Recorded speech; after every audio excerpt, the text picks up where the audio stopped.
So, lads, today we are going to be talking a little bit about the Iowa game versus Illinois. And look, I watched bits and pieces of this game.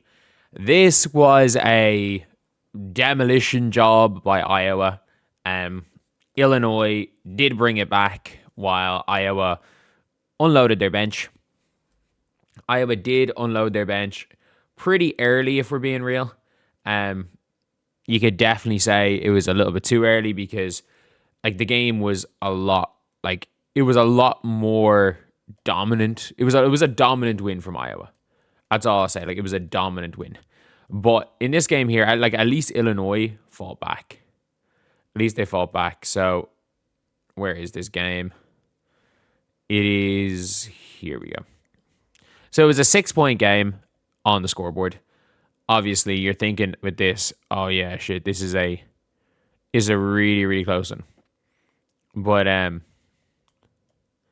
Iowa were up huge. Iowa were up 22 points. They were up 21 with a minute. Look, if you look at the scoreboard here, obviously they had a 99.9% chance of winning the whole time. They were up 9 points, 21 seconds to go, 6 points and 12 seconds to go. They were up 21 points with 4 minutes to go. 3:53.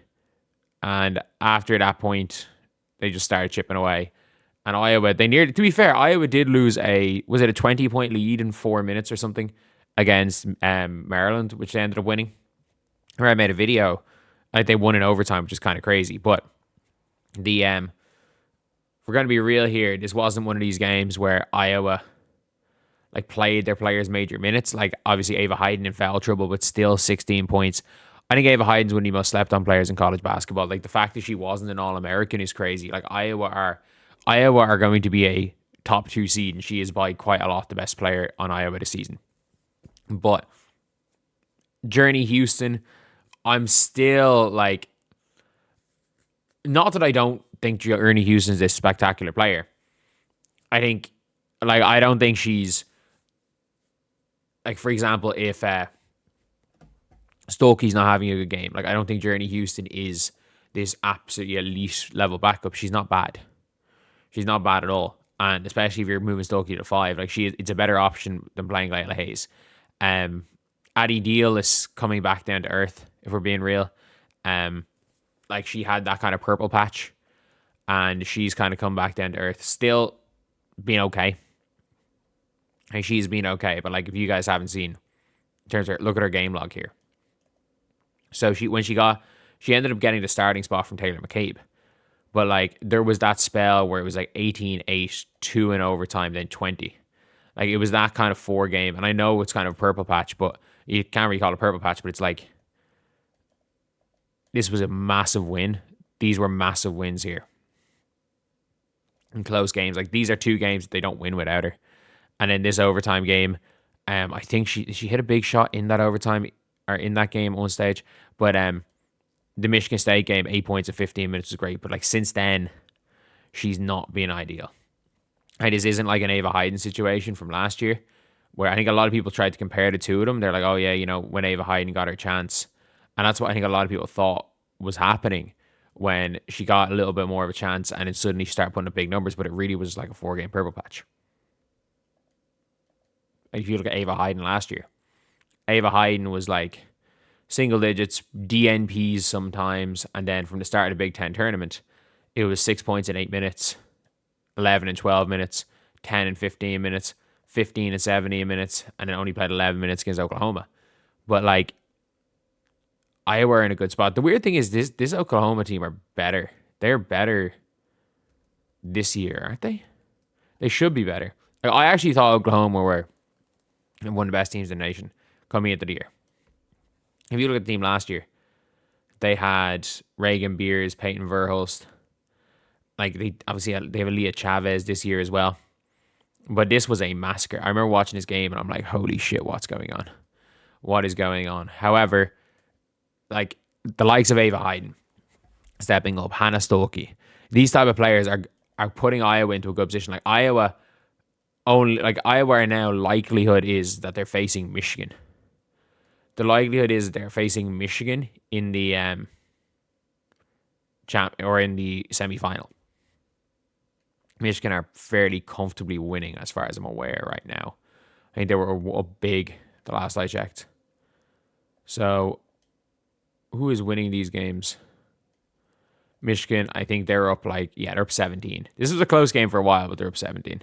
Was it 34-29 or something at one stage? Yeah,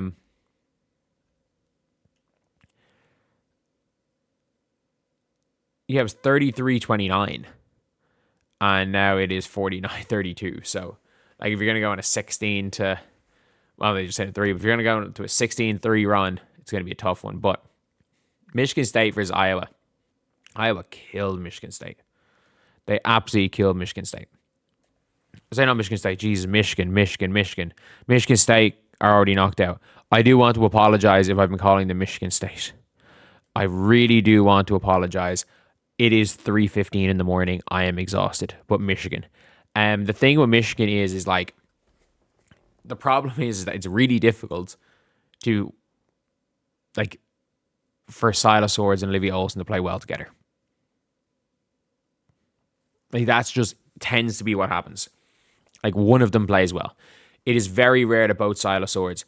And Silas Swords is, I've heard people refer to her as a bright lights merchant. As in, she only plays well in big games. They're like, when it comes down to it, Silas Swords she has 8 points already in this game in 25 minutes on 30% shooting. Whereas what does Olivia Olsen have? Olivia Olsen has 10 points in 14 minutes on 80%. And it's back to 10. So maybe. Just maybe, you never know. I could happen. But Silas Swords is a really interesting player because she is, in a lot of these games against big opponents, she has massive, was like 22 points in an OT win over over Ohio State. 24 in a win against Michigan State. 16-8, 28 in a win against Nebraska. 15, 10, 10, 16, 16, 11, 8, 12. But like at the start of the year, it was just, 9, 14, 11, 15, 29 versus UConn in a near free comeback win. And she followed that up with 6 and 9 in the next two games. Like, she is one of the most, when Silas Swords is on form, like we saw it last year when like she nearly beat South Carolina by herself in her first ever college game. When Silas Swords is on form, there's not many better players in college, but like I don't know how often that happens. However, like this one was just dominant from the start. Like Michigan at different stages in the game kind of pulled it back a little bit. And then Ava Hayden just scored everything down the stretch. She scored pretty much every single time. So, look, Iowa in this Big Ten tournament, my prediction is Iowa are going to win this game. I reckon Iowa are going to go win. It is 9:30 p.m. Please be 9:30 p.m. my time. Yes, it's 9:30 p.m. my time.